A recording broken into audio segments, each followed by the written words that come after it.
You say Shiraz, I say Syrah. Should we call the whole thing off? I don't think so. What is the difference between these two wines? Very different wine styles, yet their heritage is coming from the same grape clone. We're going to explore all of that and more tonight on the Sunday Sipper Club. I'm Natalie McLean, host and editor of Canada's largest wine review site, nataliemclean.com, and you are joining us here on the Sunday Sipper Club, where we gather every Sunday at 6 p.m. Eastern, that's Toronto, New York time, to talk to the most intriguing people in the wine world.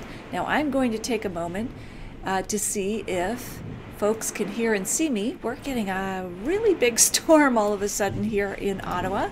So I hope the power doesn't go off and that you can hear and see me. So I'm just refreshing my browser and we shall see what's happening. Yay! All right, good evening. Paul, Beverly, Lise, Stephen. Hey guys. Lynn. Oh my goodness, you guys are right on point. Thank you so much. So before I fully introduce my guest, who actually has not arrived, so we may just have to chat for a bit, I'd like to know in the comments below. Oh, Rochelle, I hope this rain is supposed to pass. Oh my goodness, this is wicked. Murray Johnson, hello, Lise. Shiraz. How dashing is that? Thank you, Lise. Rick Delderis is here from Los Gatos, California. I'm loving it. Woohoo! You guys are coming in fast and furious in a good way. Hello from Hilton Head. Very sunny here. Stephen is always in the places we want to be. Anyway, I'm pausing a little bit more than usual because, oh, here he comes. I think our guest is here. Rudolph. Okay, you are here. Okay, I'm going to introduce you officially. You're not on screen yet. Can you hear me, Rudolph? I hope you can. I'm going to start introducing him. He has logged in, and so I'm going to continue. So, as I said, we're going to focus tonight on the difference between Shiraz and Syrah. And our special guest tonight is not a winemaker. He is a documentary filmmaker. And he made a rock-solid hit with Merlot, about Merlot. And now he's on to Syrah Shiraz. And he joins me live from his home in Sonoma County, California. Welcome, Rudolph McLean. Hey, hi, Rudolph. How are you? I'm can you hear good. Me? Yes, I can. Okay, so I have an idea about that mask you're wearing. Are the wildfires really that bad that you're wearing this mask?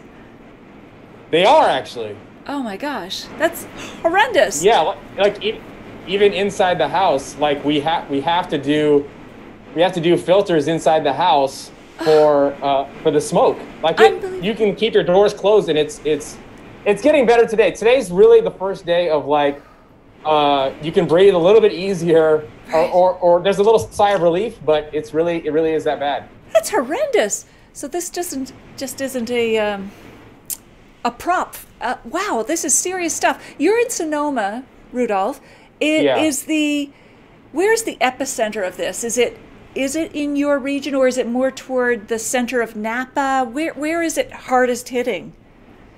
Yeah, so for us, it's like a mile. It's almost if there was a monster about 1.5 miles from us with its arms outstretched, kind of about to get us, kind of thing. But it's actually a lot better. I'm halfway kidding about the mask. Yeah, I wondered. I know you're a theatrical type. No, we don't 100% need the mask inside. We did though. We did. But today is. I wanted to joke about it a little bit, but it really is a serious thing. People are losing their homes. It's a big deal. So we're actually this month we're gonna donate. Like any money we get for the movie, we're going to donate 10% to the victims and stuff. But everyone, wow. What's weird about it is that our country is so divided in a lot of ways. This thing was actually a great show of people coming together and helping each other out. And it's unbelievable how much like just general human love because of this. And it's a little it's too bad that it takes this to show it. But I know it often does, though. Yeah. Yeah. But at least that is the silver lining or whatever, the hope through the clouds. I'm so glad you could still join us tonight. So, sure. As I said, you've had a blockbuster with Merlove, and now you're on to Syrah. I'm just going to welcome Anne McLean, Stephen Andrews, Rick Dalderis, Rochelle O'Connor. Everybody's piling in tonight. They're all very excited to hear and talk to you, Rudolph. So I've given you the sort of a very high-level overview and intro. Maybe you can fill in some details, the things you'd like us to know about you before we dive into your latest project. I'd just like you to watch Merlove. I mean, I put my entire self into that movie, and so I think you'll get an idea of who I am by watching that movie. All right, fair enough. Now, we understand Merlot needed your help because of, well, I'm assuming Sideways. Was Merlove a direct catapult, a shot over the bow to Sideways? Sideways, of course, being, what was that year? I don't know the year it came out. It must have been 2006 or something? I think it's 2005. I'm not... 5, even, okay. So, and then you made Merlove in in 2008. Yeah. Okay. And of course, we all, like, wine lovers often, or a lot of us have watched that movie, and Miles in the movie says, I'm not drinking that Merlot. So you went ahead and made Merlove. Is this a PG show? I just edited myself. Is this a PG? Yes, let's keep it. I'm surprised, actually. Just let's ding ourselves. So at least I know now. You never know if parents are watching because they don't have to hire babysitters when they watch our little dialogue. Cool. So don't know who's wandering around the background. But let's talk first about Merlove. So what did you hope to achieve with that? To get out of the house. I was writing screenplays for myself and doing some things, but I really wanted to get out and do something. You can talk about your dreams and your hopes, and I mean, like, you watch one of my favorite movies is Pee-wee's Big Adventure, and Pee-wee says to Simone when they're out in the big dinosaur, he's like, everyone I know has a big butt, He's like, come on, Simone, let's talk about your big butt. My big butt was talking about making movies and not doing it. And so a winemaker friend of mine, Chris Phelps, who was the winemaker of Swanton, was saying, hey, I hear someone's making a movie about about Merlot. And I looked it up and no one was doing it. And so I said, hey, you know what? I'm going to do this. And every winery is going to line up and write me a big fat check. And I'm going to make this amazing movie. Right. Did that happen? No. So what actually did happen? In the process, though, I ended up falling in love with Merlot, and we ended up getting it was almost like you can't see the path until you kind of look back, And so we would get one little dot. Like I get the winemaker for Petrus, who happened to be in America, who happened to be friends with Chris Phelps, who agreed to be interviewed for the movie. And I interviewed him, and then other people started lining up. And then we got a trip to France, and then things kind of lined up, and we ended up having an amazing kind of wine adventure. And so that was how it came to be. But if I had tried to envision what would happen ahead of time, there's no way I could have seen the path we would have taken. Wow. And so what was the toughest thing about making that documentary? What was the most difficult moment or piece that you remember? Oh, man. The toughest thing was just balancing it and getting it done, because it was there wasn't really funding for it, but I loved it and I was so excited about it. And so I kind of kept going. I think the toughest part was like every step, put one foot in front of the other. Yeah. I literally had to just do that, but one thing led to another. And then we, someone found us, or we went to, at the time, Copia was open in Napa, and they wanted to do a screening. And he said, hey, this guy, Richard Miami, he's passed on since now, but he said, Rudolph, would you like to do a screening at Copia, just like a test, kind of thing? And I said, sure, let's do that. I'm not done with the movie yet, but I'm sure I can get something together for you. Well, by the time the press release and the newspaper notices and everything went out, they called it the world premiere of the movie. And they ended up packing the Copia Center theater with like 600 people, all from the Napa Valley, all the famous winemakers and everyone else were there. And we ended up doing, 25, 30 screenings around the country, film festivals, and selling it on Amazon on DVD and on demand. So. That is fantastic. And Lori Kilmartin says, she says she went down a rabbit hole today and watched all kinds of trailers about Merlove and interviews with Rudolph. Oh, wow. We've got some avid fans here. That's embarrassing and cool. It is good when you get lost and then you go, where did those 2 hours go? And Rick Delderis, Sideways was released. Oh, he's telling us Sideways was released on October 22nd, 2004. Stephen Andrews, can you still get Merlove on Amazon? Here's your pitch. Can you still get Merlove? Yeah, you can. Okay. Yeah. I'm sorry. Yes, you can. You can buy it on Amazon today. Excellent. It's on Amazon. You just have to search for it. Absolutely. Yeah. And speaking of that, good segue. If you guys share the video today, so just click share and make a comment. That always helps too. Rudolph has agreed to give us 5 signed copies of the DVD of Merlove, sorry. And so he will personally sign. Oh, wait a minute. Hold that. There you go. Back to you. He's holding it up. It's really funky. And look, he's showing how he would sign it. Live action, folks. Never gets better than this. That's how I sign my name. It's very dramatic. Very dramatic. So you could win one of 5. So we'll have 5 winners this week. And at the end of this chat today, I'll be announcing the winner from last week when we talked to John Williams of Frog's Leap, 2 premium wines of his from his winery. We will be awarding to someone who shared last week. So share. Okay, and follow. All right. So Stephen Andrews in Waterloo is asking, Rudolph, do you work alone? What kind of team do you have, or do you mostly, are you a lone wolf, so to speak? Not anymore with Merlove. I started off as a lone wolf with Merlove. Okay. But then I ended up getting help with that movie from a couple of friends. One of your pictures that I sent you, our friend Chris Jones Marino, he's peeking in from the side in one of those little photos. He did photobombing before photobombing was a thing. But no, now these days I have, because I do some gigs with people, and I end up having a whole crew. So I have a director of photography,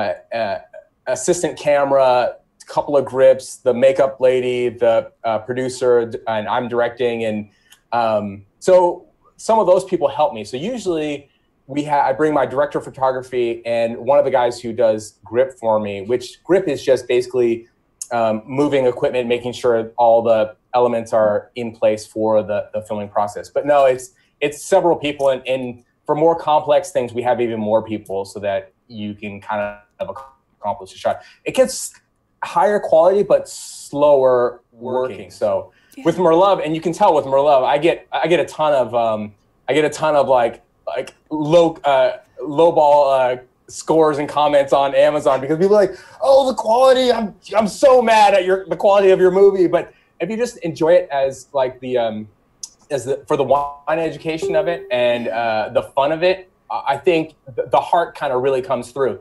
But sometimes you get those things. But the quality of Syrah.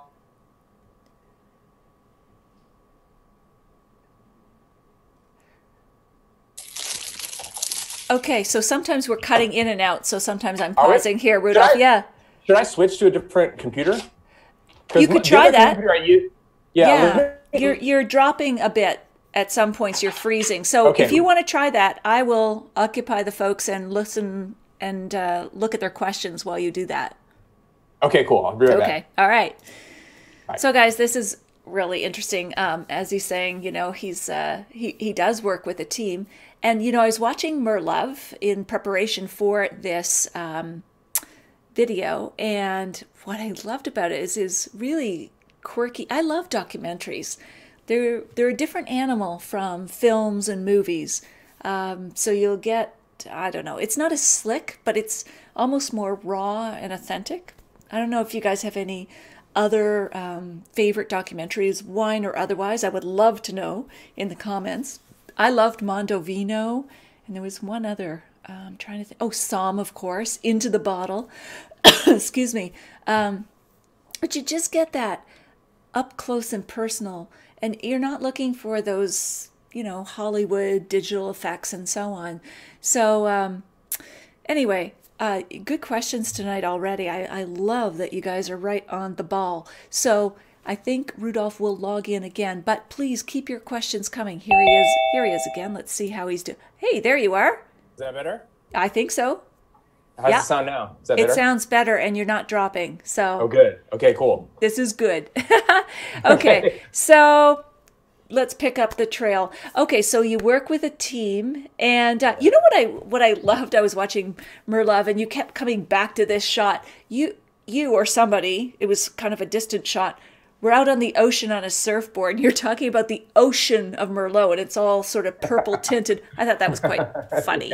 And you kept coming back to it. I love all your metaphors, and there's a mix of things. You've been influenced, I'm sure, by many filmmakers and artists and so on, but I can see almost a touch of Monty Python and little dashes of everything, but you really bring a multi-sensory approach to your subject, which I think for wine so needs that. Yeah. Well, it's such a hang up. It's like, but I'm sure it's like anything. I mean, if you were in politics, if you were in fashion, everyone wants to be liked. Everyone wants to have the right answers. We all are kind of roaming around in the dark when it comes to wine, but we all want to know exactly where we're going at all times. And everyone's afraid to be wrong, or you start saying, "Oh, I'm getting this from the wine, and I'm enjoying it." This still happens to me, where I say, "Oh, yeah, it's doing this, and I'm tasting that, and I'm smelling this," and then people around me will give me the silent treatment. It's like you get silent. Death. It's like. But it's what's helpful though is if you can kind of open up a dialogue with people around you, you'll start to kind of tune into their palate, and they'll tune into yours. And then there's this deeper connection that can happen with people. And I think that's what people want. And I try to make it so that when you watch the movie, you can taste the wine or you can have the experience. And so working through metaphor and oh, this is like that. And remember that time, or everyone's had this experience. If you can kind of match that with wine, I think it takes people through the experience. And that's what you want to do with storytelling in movies and anything. You're translating an experience for people. Absolutely. If you can bring it all together, that sensory experience, that's it. That's the bomb. So what is the strangest, I'm still on Merlove, and then we're going to jump over to Syrah. But what is the strangest thing anybody said while you were sort of filming Merlove? The one that sort of knocked you off your block, or, wow, that's interesting. Strangest. Oddest, funniest, anything that was like, wow, I wasn't expecting that about Merlot, I guess. Merlot. Well, one thing that was counterintuitive, we were at Cheval Blanc, and the winemaker, who's actually the son of the winemaker who was at Petrus, he says that, living with a life that is a straight line is boring. We actually want ups and downs. I thought it was counterintuitive. You would think that we would all want everything to go right for us all times for the rest of our lives. But you don't know what happiness is without sadness. You don't know what the sun is without the rain. It's like, he's like, this is what you want. You want to be disappointed by a few wines, so that when you taste that one, you know what joy and a beautiful wine is. Yeah. So that was counterintuitive, but it was one of those aha moments. That's great. Variation, that's whatever, the spice of life. Yeah. So I understand. But lots of very strange people, though. Lots of very strange. That always makes for great storytelling. Seek out the strangest oddballs, that's who aren't afraid to be themselves. Yeah. Exactly. That's where the stories are, and that's where it comes to life. Who was the strangest interview you had? Like, who did you go after for Merlot? Like, well, the strangest interview was probably Chateau de les Cours in where is he at actually? Well, we were staying in Saint Emilion for Cheval Blanc and Petrus and the rest of them, but I don't know how I found him, but he is the oddest guy. He's the guy in there who talks about, he calls Robert Parker Bobby Parker, and he talks about that we should call all over-extracted wines black balls, kind of thing. Oh, he's a complete oddball, and it's like semi-dangerous. Like why? You feel an edge of danger around him. Oh, you think he might do something totally off, like past that line? I don't know, but it's like it feels a little bit unsafe, and which is I think everyone wants to feel. You know, you go to a theater and you sit in the dark and you want to go through these experiences. You want to feel like a way of going to the edge in the safest way possible. And absolutely, that guy definitely went to the edge. The edge. As I was looking for that in my last book, like women and men on the edge, and just going to Domaine Romani Conti. Now, Aubert de Villaine is not on the edge, but Lalou Bise Laroy, she's definitely on the edge, and I mean in a good way. So she's crazy good and will just say anything she feels. I mean, we had a whole session about the sorry state of wine writing. Oh, wow. Yeah, and we're talking at her kitchen table about just how wine writers don't get it. Anyway. Well, but I mean, everyone seems to have an agenda too. It's like people can't just, I don't know. Sometimes I throw things out there when I'm tasting wine with people, or just to see if people are paying attention. You know, are you paying attention to what's happening in this moment, and are you really up to enjoying this moment, or are you playing a role? You know, kind of thing. Yeah. And I think everyone's finely tuned to when people are playing a role and when they're genuinely being themselves and enjoying themselves. And absolutely. And we all want that, you know. When we were in France, one of the Chateau winemakers told us a story of it was the French and Italian diplomats came to dinner, and they brought a wine from their region, and they traded wines and enjoyed those wines at the table and had a better understanding of each other because they tasted the wine from the other person's region while they were doing diplomacy. I love that. Wine is a universal language. When words fail, the wine still delivers. And I knew when I was in certain countries and could not speak the language, whether it was Germany or wherever, you'd sip and there would be just a communication via the eyes and the and you didn't need words. Yeah, exactly. Or getting the chance to travel around the world by just tasting the wine. You enjoy the wine. Exactly, that voyage, the voyage of the senses. So, Lise, can you please post these movies in this thread later on? Absolutely, Lise. We will post the link where you can buy Merlove on Amazon. And where also we're getting to this, his new movie is in the process of being made, Syrah, Shiraz, and we're going to post links to where you can help for the crowdfunding effort. And we're going to get to that right in a moment. I just want to welcome Jen Havers. Can't wait to watch this. I love reading about wine and watching documentaries. Just watched Sour Grapes, and I'm now reading In Vino Duplicitas. Oh, yeah, that's a new book out there. Really? Okay, yeah. Apparently wine fraud or something. Sounds like something like the Billionaire's Vinegar, but haven't dove into that. Beverly in California, I'm drinking Pinot Noir, but I swear it tastes like Merlot. That's the power of suggestion here tonight, Beverly. We're just going to mind meld you into Merlot. I wonder if they put the wrong label on it. Is that possible? No, it's just we are very strong in our suggestion sense. Lise, lovely photos. I've been sharing your photos with them. Oh, cool. Rudolph, yes, that you kindly sent me. So they're loving seeing your behind the scenes and your filming. Rick Delderis, another very interesting wine guy, is Dyson DeMera at Hillcrest Winery. Another interesting. Okay, so he's just talking about Dyson DeMera at Hillcrest Winery in Oregon. Okay, you need to elaborate there, Rick. I'm not quite sure. We could use a movie. What? Sorry, go ahead. No, go for it. Read the thing. That's good. But no, I was just jumping to the next comment. I'm not sure where he was going because it got cut off in his comment. But the next one was Stephen Andrews says, Rudolph, we need you in Niagara. We need a documentary about Niagara wines. We're not just ice wine. Come help us. Where's that? Niagara, Ontario. Yeah. You need to come I want up to here. try the ice wine thing. I saw a Jancis Robinson thing on that, the ice wine. Yeah, but we're more than that. We're more than that. We need you to come deliver us from stereotypes like you did from Merlot. We're not just ice wine. Okay, done. Cool. You heard it here. All right. And Lori's saying, he goes by Rudolph, but that's okay. She's getting casual. Did Rudy actually put away some Merlot 9 years ago? Do you age Merlot, Rudolph?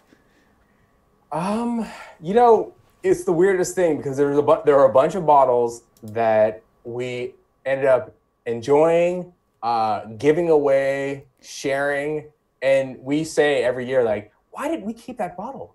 Why didn't we just keep one more of those? Or why didn't we? But I think that goes for everything. It's like, why would you go on a vacation and constantly have your phone in front of your face, taking pictures of everything, and think you're going to go home and enjoy the trip later? Like literally, sometimes I've tried not to take photos of things and just enjoy the moment.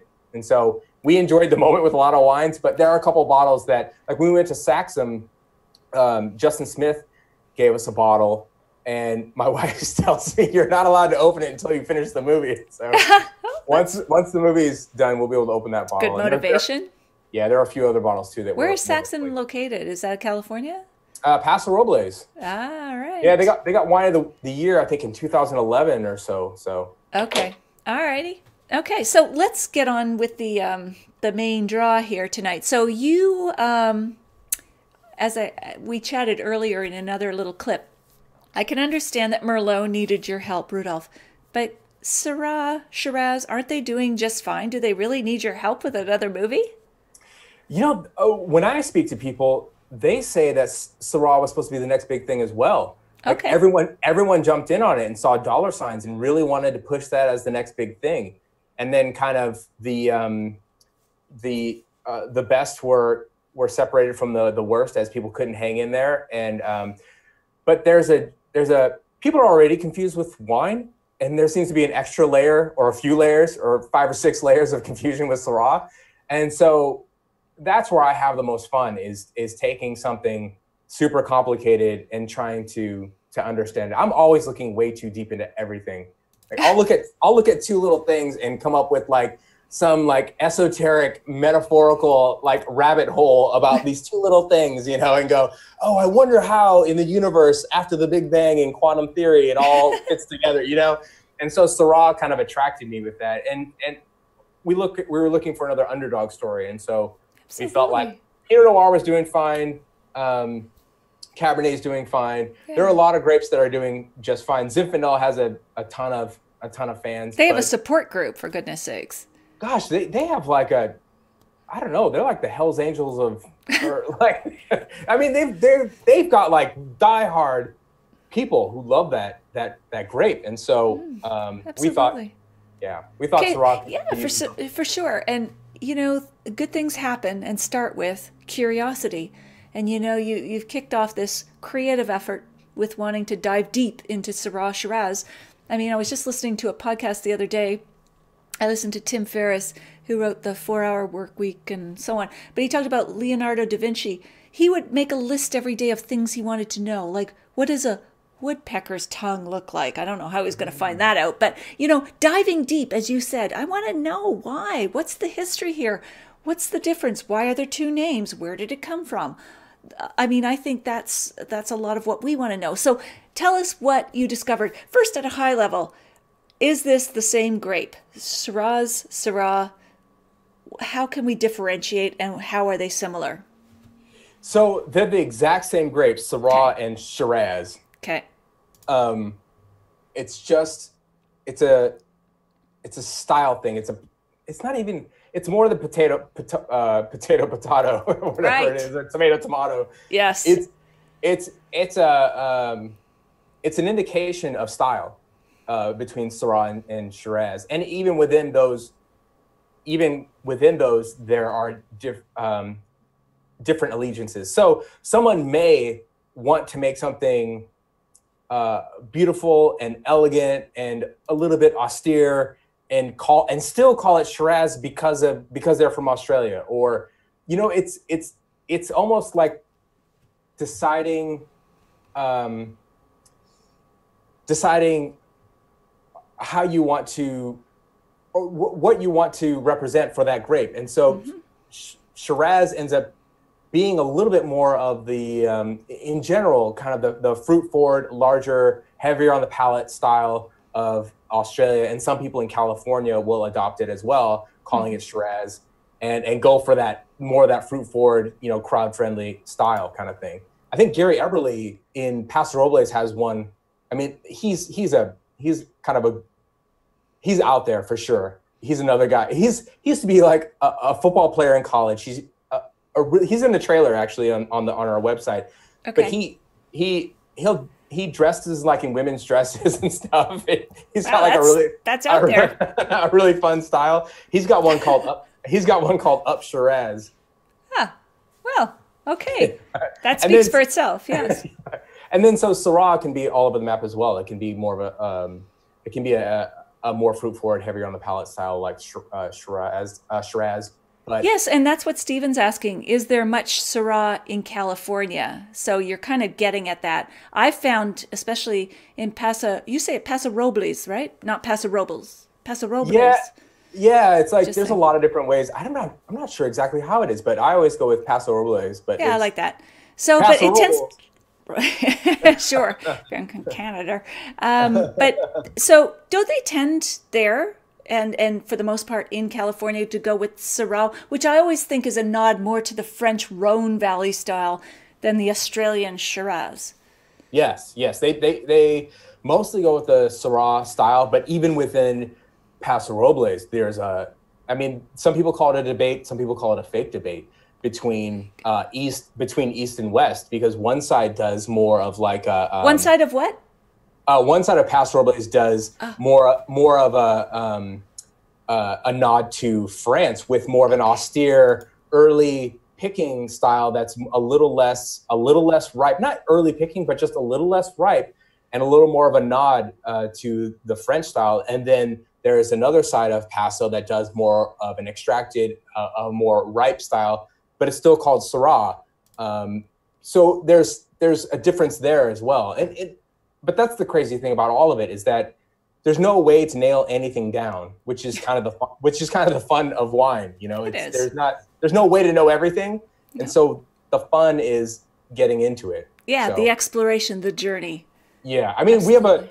we have a tagline that we're going to use for the movie as well. That the only way out is in. So I like it. I like that.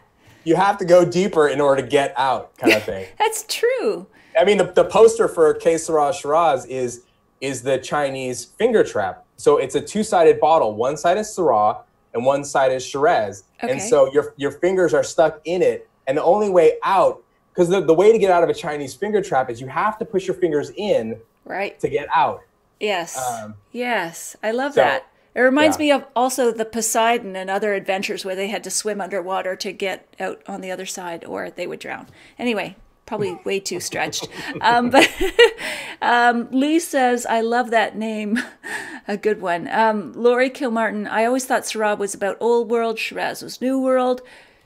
Sort of, but there's always exceptions, which I love the exceptions. It's like wine is like the English language. You can really take the deep dive and you'll find beauty and difference, and you'll never get to the end of it, which I think is what the fascinating piece is. But I could see that, though. I could see someone thinking, oh, Shiraz is new, like a new world, new thing, and Syrah being older. But then there's the idea of Shiraz coming from the city of Shiraz in Iran, and the controversy between that and France. So there's a huge history even with Shiraz. Tell us about that. Tell us about what the history differences are here, the narratives.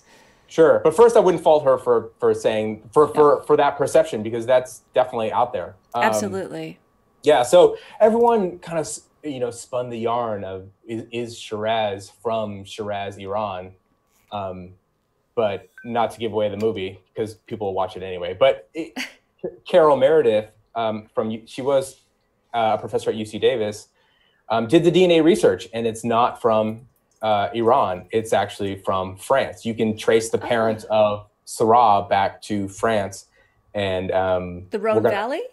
We're gonna show. Well, you have to tune into the movie for all the details. Okay. Can't like spoil that's everything. As much as I want to give you everything, but that's as much as I can give you right now. Oh, right. Yeah, we just ask for more sometimes. Okay, yeah. So that's really great. You went right to the source, the DNA testing. That's absolutely good. Okay, so continue. What were we mistaken about when it comes to Shiraz or Syrah? What were we wrong about? I don't think anyone's wrong about anything. I just think it tests your courage, because it's even people who know a lot about wine, they will enjoy a Syrah or a Shiraz, and there are no words for it. There are no descriptors. There is something weird and odd and something you cannot nail down a lot of times with that wine. So a wine that can leave people speechless is an intriguing possibility. So I don't think anyone's right or wrong, but it will test your courage to find what you like, but when you do, it can leave you speechless. I love that.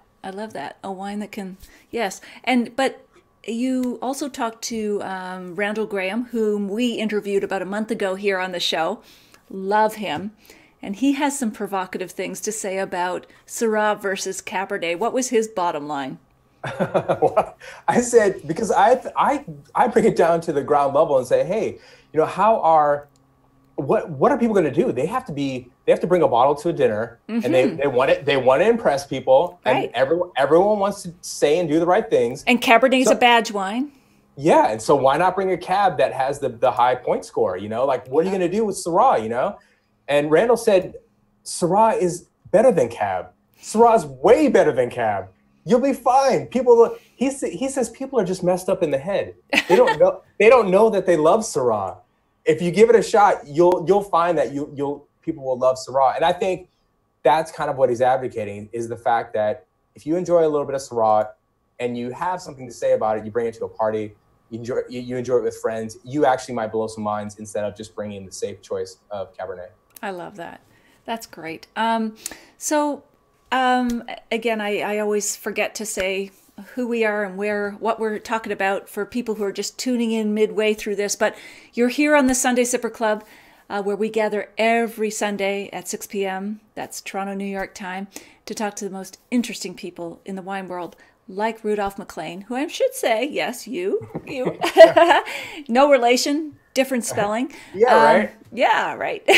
I'm sure there's a clan connection way back, but we don't know about it. There's got to be, because my wife said she wouldn't marry me unless it were at a castle, and so I had to save up and castles are good. Yeah, absolutely. Do a castle wedding in Scotland, and we were on the Isle of Mull, where the McLean clan is actually from. Yes, and we had locals telling us, look, you better not go to the southern part of the island, because that is where the McLean clan beheaded the Headless Horseman. And there are still legends that if you're a McLean and you go to the south of the Isle of Mull, you will not come back. Because bad business. It's like walking down a dark alley in New York City or something. I don't know. Well, yeah, like the McDonald's and the Campbells. Wow, that's really interesting. I was a Highland dancer as a child, so I always went back to Scotland. Yeah, I had a kilt and everything. All that's, I wore a kilt on my wedding day. Ah, that's very sporting of you. Yeah, I should have shared that picture. Yes, we should have had that. Did you have haggis at the dinner, or did you sort of take a pass on the haggis? We had haggis all the time. I mean, you've got a strong stomach. Well, I wanted to try it. It's almost like New Orleans and trying everyone's Sazerac. When you go to New Orleans, you have to try Sazerac everywhere you go. It's this mixed drink, but it's like their drink. And so when you try it, it's the same drink with the same ingredients, but depending on where you try it, you get a sense of who that person is, because what's different about it is what's different about them. And that's the same thing with the haggis. Like you could taste it, it would be different in different places. So you get a sense of, it's the terroir of haggis is the way it was. It's a sheep stomach with spices. Ugh, Syrah can't even help that. Ugh. Okay, so sorry. I can say that because I'm Scottish. But just folks, while we're here, if you're enjoying this chat, please share it. We, for those who share this week, we are going to give away 5 personally signed copies of the DVD Mer Love. And at the end of this chat, you can also, here it goes, press follow. We'll also be announcing who won last week's draw for 2 bottles of Frog Sleep, based on who shared that conversation. So, Murray Johnson says, being around the world, what is your favorite wine, Rudolph? Wine, period? Yeah, I guess so. Oh, wow. You could say that? I don't know if I have a favorite, because what's weird about it is you can have a wine that's maybe not the greatest, or maybe it's different, and the people you are with will make that one of the best experiences you've had in your life. So true. So true. But, context. Yeah, but as well, I mean, one of the most mind-blowing experiences was going to France. So you people have what's called I mean, I'm sure your audience knows this, but like a house palate. And so if you end up enjoying the wines, all the wines from a specific producer, your palate starts to kind of, your palate kind of lives in a bubble of that wine. And so I think what I kind of had was a house palate for California. So not only did I have I had like the inception of house palettes. It was like a house palette within a house palette within a house palette. And so going to France kind of blew my mind, because their flavors go in such a different direction, and they'll incorporate things where they'll have a funky old winery with, like, you'll get these forest floor, mushroomy, kind of exotic thing. And then you really start to get a sense of the place, and they have this idea of terroir where, we had one lunch where the wife shot the game hen, and he made the wine, and they got the cheese from their cows, and they were all from the same place. And so they all went perfectly together because they were all from the same terroir. Same influences of climate and soil and everything, for those who aren't as familiar with the word terroir, but absolutely. And I know from my own travels, when I go to Burgundy, all I want to drink is Burgundy when I get home. Went to Germany, I was on a Riesling bent for 6 weeks. I guess I'm probably just overly suggestible, but you're right. You develop a palate, an in-house palate, or however you term that. Yeah, like a house palate. House palate. Yeah, absolutely. Yeah. But no, it's hard. It really is hard to say. I mean, the one that blew my mind originally, though, was Jean-Luc Thunevin's wine, Valandro, when we were in Saint-Emilion. That was the one, because we had just arrived in Saint-Emilion for Merlove. Yeah. And we actually didn't have all of our interviews or anything dialed in. Yeah. And we were like, what are we going to do? And we were sitting there, we were like at a coffee shop. We ran into this English guy, and he's like, oh, I know all these people. Follow me. And we rolled the camera. We went to the tasting room, and they opened Valandro for us. And then they like, oh, you need to meet this person, this person, this person, this person. They connected us with everybody. Yeah. Yeah. So that Valandro wine is a Merlot from Saint-Emilion. I would say, if you want to, have your mind blown, try that one. That's absolutely. One. And this is no name dropping, but I was a wine writer baby when I met him and didn't know exactly who he was and the phenomenal wines. And I had lunch with him and his wife in their apartment or whatever in Saint-Emilion, and they're pouring all these wines. And then later I checked out the prices. I was like, but you know what? Price didn't matter. It was like, these were just so mind-blowing. It was, So Lee says, that's the next movie, House Palette Adventures. Okay. Oh, that is good, actually. No, it would have to be like a horror movie where, where someone's like stuck in the house, and you can't get out. And they can't get out. It's like a War of the Worlds where you don't want to leave the house, the house palette. You're afraid to leave the house. You could have Merlot calling, I know where you are, or something. Exactly. I know what you tasted last summer. Okay, so wow, this is flown by. We're at 45 minutes. So I want to make sure we get to some critical pieces here. So you are in the middle of filming what's the official movie title? Que Sera Shiraz? Is that what you call Yeah, it? it's a play on the movie Que Sera Sera. What will Right. be will be. Yes. So it's Que Sera Shiraz. So is it what? It's almost K as in what? Is Yep. it Syrah or is it Shiraz? Yeah. And so we cover Syrah, Shiraz, and also what Petit Syrah has to do with it. We talk about the GSM, Grenache Syrah, Mourvèdre, a blending. People putting Viognier with it, with the blends that it's like California, Rhone, Northern, Southern, Australia. There's some South African things going on, but we're committing at least to doing Australia and France. So. And that's where you're looking for the funding. You've got a crowdfunding site set up, Indiegogo, which we'll put the link in below so that people can check that out. That's actually over. That's over. Okay. Yeah. So do you have all the funding you need then? Is that Well, we have some of the funding that we need. We're doing fine, but I put a link on our website, and I'm going to fill that in as well. We have Merlove DVDs, signed Merlove DVDs. We're also going to open up a private, almost screening room, so that we're going to give people access to the movie before it's done, so that they can see it and give feedback. That's great. And then we have full-size movie posters, and we also have posters that are going to be printed on like a vintage canvas. And there's only 250 of those, and I'm gonna sign those, and those are a limited edition. So in 100 years, someone's going to be on Antiques Roadshow and say, "Hey, I got the #1 of the Que Sera Shiraz posters." It's going to be worth signed by Rudolph McLean. Absolutely. Do you have any idea of how much this poster is worth? Yeah, I have no idea. Let me tell you. $500 million. That's great. We'll have to post that link so that people can get out there and participate, because I'm sure they would love to. They want to be part of this. They want to get the early access and all that. So we'll have to get the links into this discussion and then over on the blog post. So are you moving forward then? What's your sort of timeline to completing this movie? Yeah, so we have an opportunity to possibly finish up France and Australia before the end of the year. Yeah. We're looking at that, and then finishing the editing, post-production, sound, etc. in the new year. So that's going to entail just a lot of editing, some post-production stuff, some voiceover. We may have we'll have some surprises with the post-production part of the movie. So we're getting a lot more help, and we're getting some bigger names in documentary film into the movie and stuff. So that's going to be, there's a lot of really cool things to tune into. So that's awesome. I forgot to just mention, I don't know if you have any wines there with you, Rudolph. Some Syrahs, maybe? Because people have been asking what we're sipping on.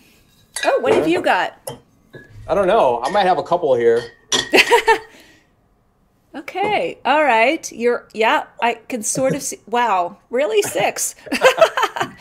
we ended up grabbing a couple, and then we're like, let's grab some more. And then, why not? Let's be universal. Yeah. I've got, I've got Habitat from Torres in Spain, which is a Grenache Syrah blend. I've got Peter Lehman Shiraz, and then I've got a Rhone Valley that's got Syrah and Grenache Mourvèdre in there. What have you got?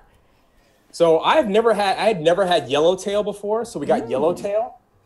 And then I wanted to grab some wines too that everyone had access to. I mean, we went to for the movie, we went to Washington State, and we were at Charles Smith Wines, and those are really great. Actually, he keeps his pretty reasonably priced. And then we were also at Cayuse, but Cayuse, we got on the mailing list. It took us 5 years to get on that mailing list, and he has 3,500 people on the list, and we're part of that membership, and he's got 15,000 people waiting for those wines. Cayuse is referring to the little rocks? Stones. Sorry, Stones. I was in a truck with him. He's a wild man, the frog or something. I don't know what the bionic frog. But if you ever go there, do not say rocks. They are stones. I wasn't talking much, because he was so voluble. But yes, stones like the Rhone Valley. He's reflecting light and... Yes. Okay, so I can't see, or we can't see which wines you've got there, except for the caps there. So what have you got? And what are you doing? So we have Yellowtail. Did you try it? I did try it. Actually, I have to pour this out. go. A yellowtail. We have Coupe. We were at this is in Paso Robles. So yeah, that's a big wine. Yeah, that's a beautiful one. And then Gigal. There was actually a reasonably priced Gigal one here. So yeah, there's some entry level Gigals that are great. Yeah, so just grab it. This one's from Sonoma Coast. We thought we'd give it a shot. Raby. Okay. And then the Perrin family. Oh yeah, that's always great. And so this one was reasonably priced too, so we grabbed that one. Yeah, and they make Beaucastel. They go right up the line. There you go. Mm-hmm. And then this one was really bizarre, actually. It's called 19 Crimes. Yeah. Have you seen their AR app thing?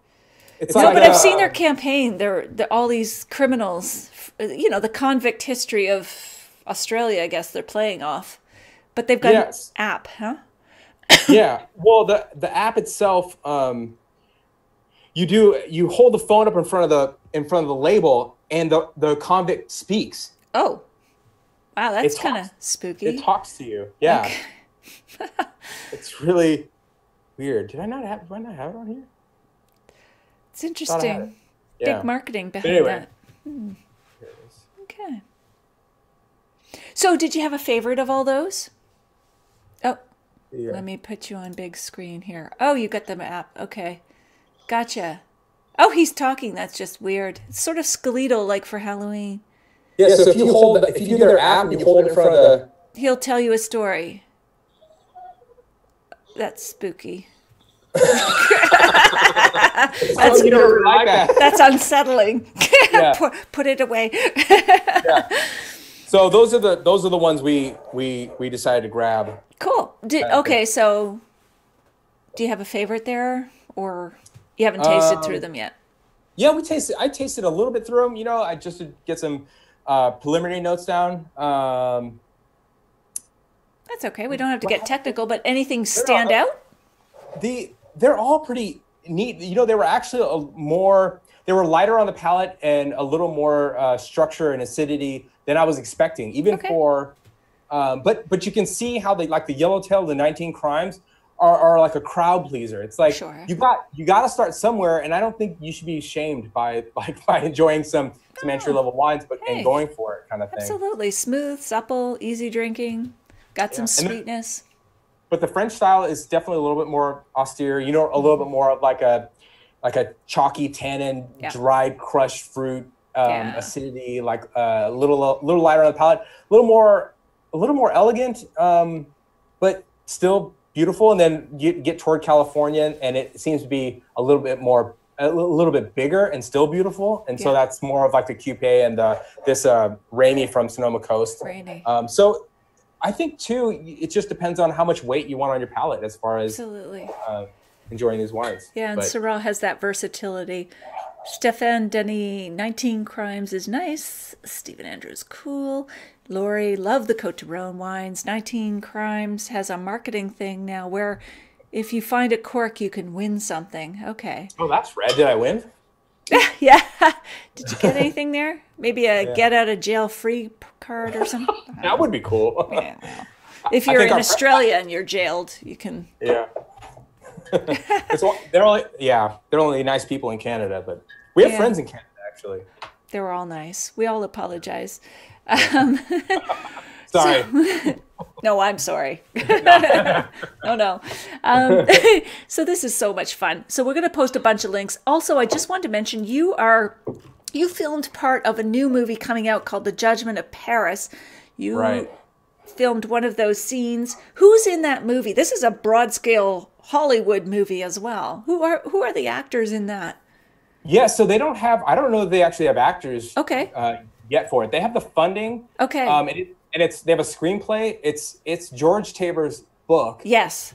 Judgment of Paris, and it's written by the screenwriter of the Karate Kid movies and the Taken movies. Robert Kamen. Yeah. So he wrote the screenplay, and he hired me to film a piece of at Gurgitch Hill's estate, where they have it's kind of the ending of the entire movie. Right.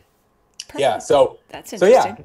Because they have to include them with there's a whole thing with the first Sideways kind of movie, Bottle Shock movie that came out, and so that kind of put this movie on hold because that I think they're kind of from different perspectives, and so this one is kind of the official Paris of Tasting book and movie. So be interesting yeah. to see it when it comes out. So what's next for you, Rudolph? Next is I have to finish all these wines. You know? Right. Well, that's the immediate next. So let's look further than tonight. Okay. After this one is finished. Yeah, just wait for some cleaner air around here. Yeah. Yeah. I hope that. Yeah, I'm not very serious. No, but still, it must be awful living with that. But It's fine. Yeah. No, I'm just trying to. We're giving some of our proceeds of the funding of the movie to the local charities for the rest of the month, and that's then great. Yeah. So. No, for me, it's a lot of planning right now. So we have to we're talking to a lot of different organizations who are in these different places. Mm-hmm. So I have on Google Maps, you can put all the places that you're going to visit, like at Gigal and Clap and the rest of so we have our kind of French trip mapped out, and we have also for Australia trip mapped out. Good. So it's a balancing act of what fits with the story, what can we cover while we're there. Absolutely. Who are we bringing? What are we going to accomplish? And also, I'm putting the movie together here, so I know what I'm going for when we get there. So it's a lot of logistics right now. You should talk to Wolf Blass when you're in California. That's what I've been. He is a dynamo. Yeah. Oh well, next actually is going to be. I should say this actually. We're in contact with Sinequanon, so we're going to go down. We have to go down. He's got to be in the movie. Yeah. So I went to college down in Santa Barbara too. So there's surf down there. You saw me surfing. That was actually in Pismo Beach. So I'm going to go down there and surf again when we go to visit at Sinequanon. Awesome. So. That is so awesome. And that's November. So I'd like him to be bigger because his wines are totally polarizing. It can be people who are like, they fall over themselves for them. And then other people who it's kind of I don't know how far on the opposite direction you can go, but it does that. It pulls it apart. And so I really want to, that's great. I really want to know, what's that like? We've done tastings before where we've attended and people had a lot of Sinequanon, and I think they're amazing because it's not just about, it's like as big as you can go, but as intellectual as you can go at the same time. It's this polar opposites thing where like, I think that's one of the geniuses of like a Stanley Kubrick movie. It's like he does horror where you're absolutely afraid and there's like a comic element at the same time. It gives you a little relief. Yeah. So you're not sure, you're caught in the middle between like, am I laughing or am I scared out of my wits? Exactly. And so I feel like that's what Sinequanon does. Oh, that's a good way to put it. And I think that sort of like define your tribe. Like it's a good thing to know who should be outside. Don't like whatever. Go away. Right. Focus on your true fans. Yeah. Rudolph, you can count many of us tonight, including me, among your true fans. I appreciate you joining us here. Where can we reach you online? What's the easiest way to find you and your work? Yeah, so you can go to Shiraz.com. Okay. That's that QUESYRAHSHIRAZ.com, like Shiraz.com. And we'll post that link. Yeah. Yep. And Merlove, MERLOVE.com. Or I do some work with some films that I make for other people as well. So that one's famedwolf.com, FAMEDWOLF.com. I can give you that link as well. Perfect. So my name's Rudolph, and Rudolph in English from German is famed wolf. So, that's why your email is like that. That's great. Yeah. That is awesome. What a great conversation. So loving this. And we will follow up with you and track you and watch your progress with this movie, this documentary. I'm sure you're going to be very successful with it, just as you were with Merlove. So, Rudolph, I'll say goodnight for now. I'm going to stay here with my tribe here for a bit longer, but thank you so much for spending the time with us tonight. I really appreciate it. All right. Thank you. All right, take care. Good night. Bye. All right, folks, I'm still here. Okay. So I'm just watching the comments here. And Lori, Paul says, thank you to you both. Wonderful evening. Now I'm going to announce the winner from last week's draw for the Frog's Leap Premium Wines. These are heavy hitter wines from California. Stephen, you're welcome. And Lori, yes, I'm glad you guys enjoyed this. I should just make some notes here. Next week, we will have Heidi Marie Pfaffel from Austria. It's Austria's National Day, so we're just looking for a tie-in there. But we're going to talk about Gruner Veltliner, some amazing food matches, what's happening with Austrian wine, why is Austrian wine still underappreciated, and lots of other kinds of things. So again, if you want to be eligible to win one of 5, there are 5 winners for this week, depending on shares, and you have all till next week to share. But if you're here right now, please just share this with your peeps, your tribe. Based on those who share, make a comment. We're going to award 5 personally signed copies, DVD copies of Merlove, which is just hilarious. You've got to watch it. It's available on Amazon, but you could win a free copy. Also click follow, and then you'll know when we're always going live for next week. Let's see, what else do I have to tell you? You want to add us to your Google Calendar? And let me just see if anybody else has any. Oh, yes. Thanks, Lise. He was a great guest, wasn't he? I'm really looking for those interesting folks. So you can always suggest people. What I'm thinking now, because we are, I can't believe it, mid-October, I'm now sending out feelers for 2018 because I find booking 1 year out works best to get the people we actually want, the people who are busy, but, you know, put us into their calendar. So I'm thinking of a lot of different people, but please suggest who you want to hear or you want to talk to, I should say. So drum roll, please. The winner of last week's share contest was Jen Havers. Jen Havers is a wine columnist for the Ottawa Citizen here in Ottawa. She had a nice share. And anyway, Jen, we need to connect after this is over. You've got 2 bottles of Frogsley premium wine coming to you from Napa Valley, California. They are so good. And I appreciate you sharing that with your audience. So yay, Jen. Yes, yay, Jen. Rick, check out, okay, I will check out Dyson Demera at Hillcrest. I'm so glad, Lori, that you enjoy these interviews, and congrats for winning the Catena book and wines. Elaine Bruce, you're welcome.